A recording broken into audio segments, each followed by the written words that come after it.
Welcome to उज्ज्वलास kitchen. नमस्कार. आज आपण बनवूया एकादशी विशेष वरईचा कोकोनट डोसा. यासाठी आपण 1 वाटी वरईचा तांदूळ म्हणजेच भगर घेतलेली आहे. तर छान अशी ही भगर वरईचा तांदूळ छान निवडून घ्यायचा. छोटे 2 चमचे साबुदाणा घालायचा आणि पाणी घालून छान 2 ते 3 पाण्याने धुवून घ्यायचं. धुवून झाल्यावर या तांदळामध्ये पाणी घालायचं आणि किमान 30 ते 40 मिनिटं तरी हा तांदूळ आणि साबुदाणा चांगला भिजला पाहिजे. चांगलं भिजल्यावर आता यातील पाणी काढून घ्यायचं आहे. आपल्याला पाणी ठेवायचं नाही आहे अजिबात. तांदूळ आणि साबुदाणा मिक्सरच्या भांड्यामध्ये घालायचा. त्यानंतर यात मीठ घालायचं चवीनुसार किंवा सेंदव मीठ. 2 छोटे चमचे दही घालायचं.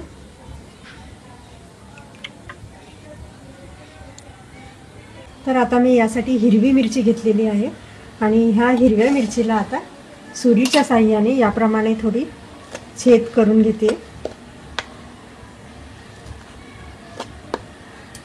आणि आता ही हिरवी मिरची आपल्याला भाजून घ्यायची गॅसवर डायरेक्टली.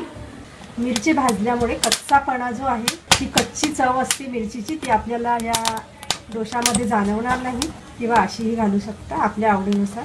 यामध्ये वाटून घ्यायची आहे. तर हे वाटत असताना आपल्याला यामध्ये 2 चमचे सुकं खोबरं किंवा ओलं खोबरं किंवा डेसिकेटेड कोकोनट कुठलंही नारळ असेल तर ते आपण घालू शकता यामध्ये. तर ते छोटे 2 चमचे घालते आणि आता हे सर्व मिश्रण बारीक असं वाटून घ्यायचं आहे. तर असं हे बॅटर आपलं बनवून तयार झालेलं आहे. काढून घ्यायचं आणि जर आपल्याला घट्ट वाटत असेल तर यामध्ये थोडं पाणी घालू शकता. आता हे बॅटर काढून झाल्यावर 10 मिनिटासाठी आपल्याला झाकून ठेवायचं आहे. 10 मिनिटासाठी आपण हे पीठ झाकून ठेवलेलं होतं. आता एकदा मिक्स करून घ्यायचं. जर आवश्यकता वाटली तर यामध्ये थोडं पाणी आपण ॲड करू शकता. साधारण आपण जसा डोसा बनवतो आणि त्याचं पीठ असतं त्या पिठाप्रमाणे हे पीठ थोडं तयार करून घ्यायचं. आणि हो, आपल्याला जर यामध्ये जिरं किंवा कोथिंबीर घालायची असेल तर तीही आपण घालू शकतो. तव्याला थोडं तेल लावून घ्यायचं.